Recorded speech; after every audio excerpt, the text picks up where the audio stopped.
During the 15th century, Europe and all its powers unanimously decided to colonize Africa, use the African resources for their own advantages. It was a consensus of both the religious, the political, and the scientific men at that time, given that the African was considered a wild beast and a subspecies of human.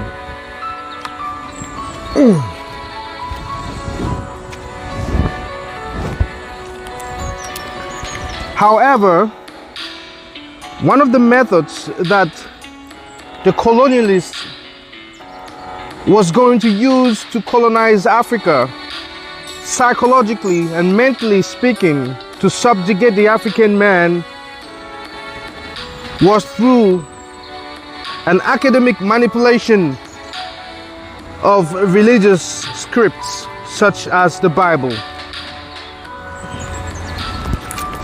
But we know that Africans had already caught wind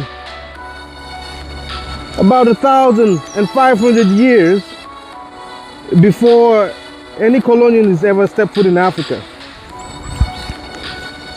So the real question is,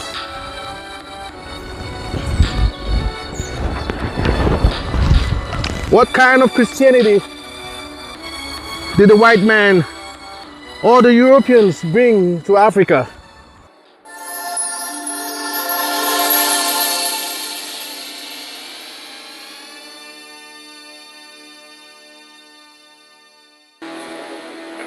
The kind of Christianity introduced to Africans, both in Africa and in the Americas, by colonial powers during the 15th century onwards, was a political or politicized Christianity, the kind of Christianity used by men to monopolize and control other people, aligning them to a set of subjectively approved principles perceived by those in ruling power or those seeking power.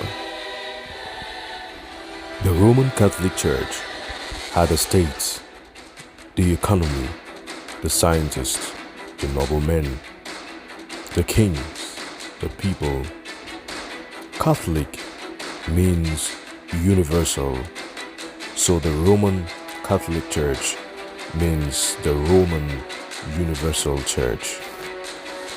The first ever politicized form of Christianity, a metamorphosis of the original one practiced by Africans, Asians, and even ancient Europeans before the advent of Constantine II or Constantine the Great, who ruled the Roman Empire from 306 to 337 AD and was the first to transform ancient Christian belief to a Roman Catholic political religion.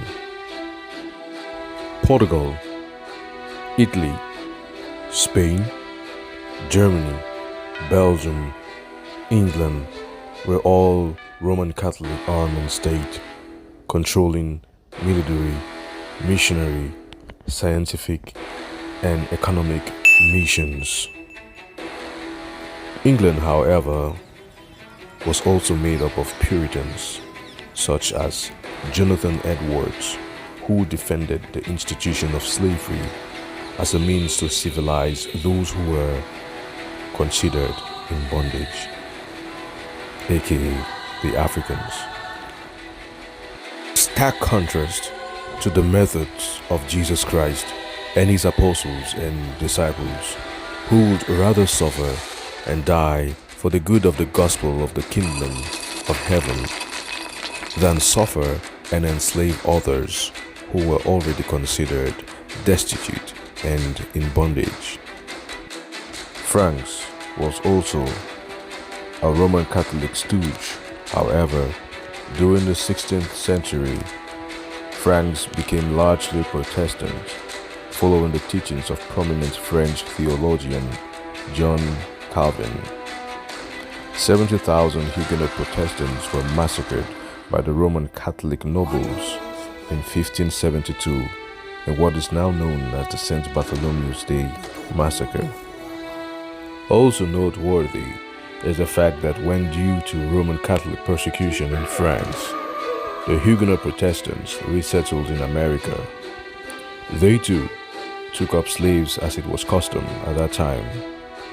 Although famous Paul Revere, a Huguenot Protestant, was himself against enslavement of other people, aka the Africans, goes along to say that not every European, not every white man was for the enslavement of other people.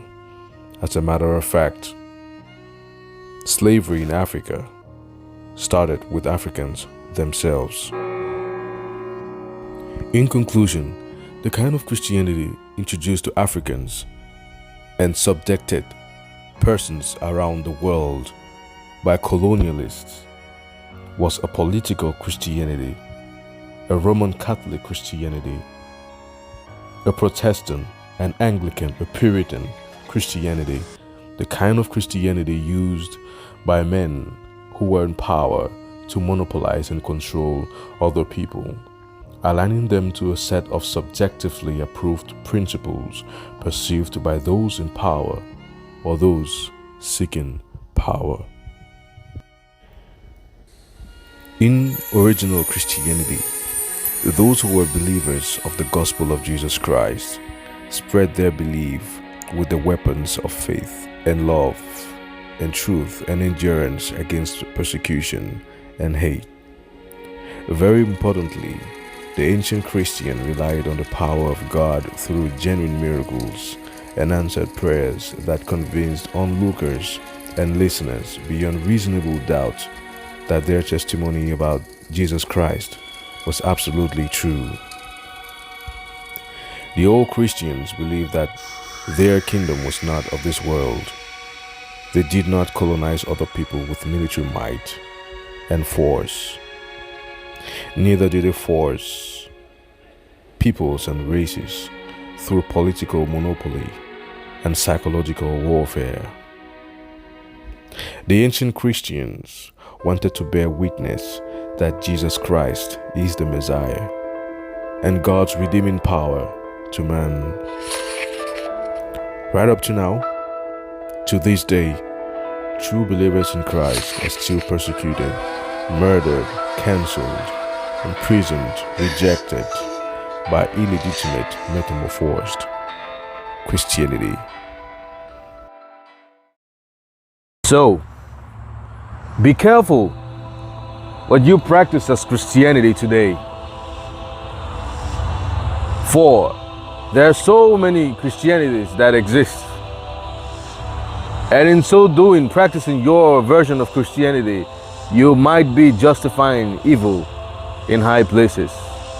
And also the wrongs done to your ancestors during the colonization period. I implore you, if you have a calling to be a Christian, look for the old ways. Look for the old paths. Look for the old message. Until next time, we shall meet again.